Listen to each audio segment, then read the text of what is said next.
नमस्कार, मैं डॉक्टर अभिषेक रंजन स्वागत करता हूं आप सभी का हमारे होने वाले इस साप्ताहिक कार्यक्रम में, जिसका शीर्षक होता है सिर्फ 3 मिनट सुधारे आपका सेहत। जैसा कि आप सभी जानते हैं कि इस कार्यक्रम के माध्यम से हम कोशिश करते हैं कि आने वाले सप्ताहों में या महीनों में, और पहले से ये लमसम हमारा कार्यक्रम 6 महीने से ज़्यादा अरसे से चल रहा है, कि आप सभी को कॉमन बीमारियों और लक्षणों के बारे में उनसे जागरूक कर पाएँ। साथ साथ क्या खाना है, क्या नहीं खाना, क्या दवाइयाँ सही हैं, क्या बुरी, क्या ज्ञान जो है ऑथेंटिक है, साइंटिफिक है, इसके बाबत जागरूक कर पाएँ, ताकि आने वाले समय में आप बीमारी और इसके कॉम्प्लिकेशन से बच पाएँ। तो आज का विषय है कैल्शियम और कैल्शियम की दवाइयाँ। जो कैल्शियम हम इतना ज़्यादा खाते हैं, क्या उससे नुकसान हो सकता है और क्या उसके फ़ायदे हो सकते हैं? कौन सी कैल्शियम की दवाई फ़ायदा कर सकती है या नुकसान कर सकती है? कितना कैल्शियम लेना चाहिए?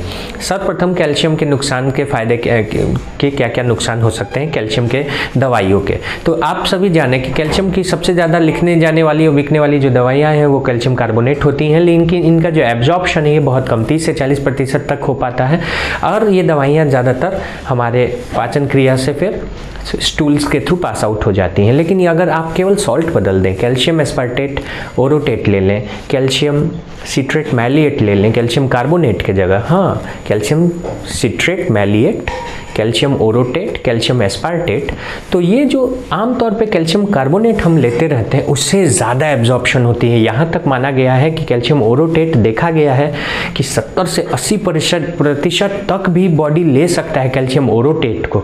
तो ये जानकारी बहुत ज़रूरी है आप सभी को समझने की, किस प्रकार का कैल्शियम का सॉल्ट खाते हैं उस पर तय होगा कि वो कैल्शियम आपको फ़ायदा दे रहा है या वो आपके पाचन क्रिया से स्टूल के थ्रू पास आउट हो जा रहा है।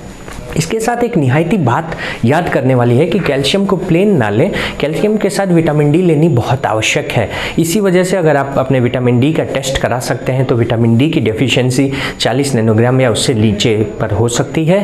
आपको विटामिन डी की एक्यूट डेफिशिएंसी या सीवियर डेफिशिएंसी होने पर फिर इंजेक्शंस तक लेने पड़ सकते हैं, जो इंट्रामस्कुलर मांसपेशियों में दी जाती है।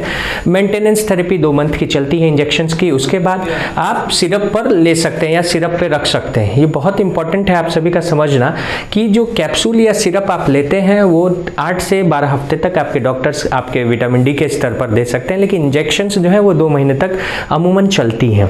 अब फायदा ये होता है कैल्शियम्स का कि जो आपके बोन्स है वो कम घिसते हैं, जॉइंट्स में पेन नहीं होता। साथ ही साथ ये बहुत हद तक आपके एक रखरखाव के लिए भी बहुत इंपॉर्टेंट है, कॉन्ट्रैक्टिलिटी के लिए, मसल्स के क्रैम्प्स नहीं आते अगर आपको हाइपोकैल्सीमिया नहीं है तो इस वजह से। लेकिन यही कैल्शियम अगर आप ज़्यादा ले लें तो फिर हो सकता है किडनी स्टोन का कारण बन जाए।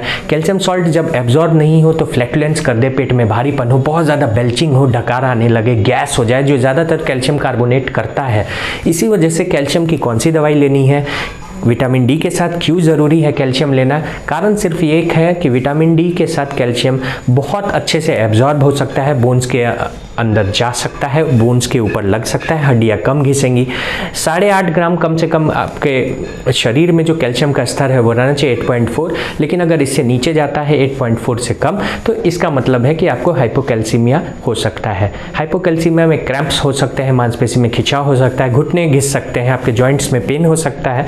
इसलिए विटामिन डी के स्तर को देखना चाहिए, और इसके साथ साथ कैल्शियम के सॉल्ट 2 से 3 महीने जैसा आपके डॉक्टर बोले उसके हिसाब से लेने से आपका पूरा बॉडी हेल्दी रह सकता है। जॉइंट्स की पेन नहीं होंगी, कॉन्ट्रैक्टिलिटी, मसल स्पाज्म नहीं होगा, आपको थकान नहीं होगी, आप ऊर्जावान भी कैल्शियम के, विटामिन डी के सही मात्रा को अपने शरीर में रखकर महसूस कर सकते हैं। तो ये थी जानकारी आज के लिए कैल्शियम सॉल्ट्स और विटामिन डी के स्तर के ऊपर। आज के लिए इतना ही इस कार्यक्रम में। धन्यवाद। जय हिंद, जय स्वास्थ्य क्रांति।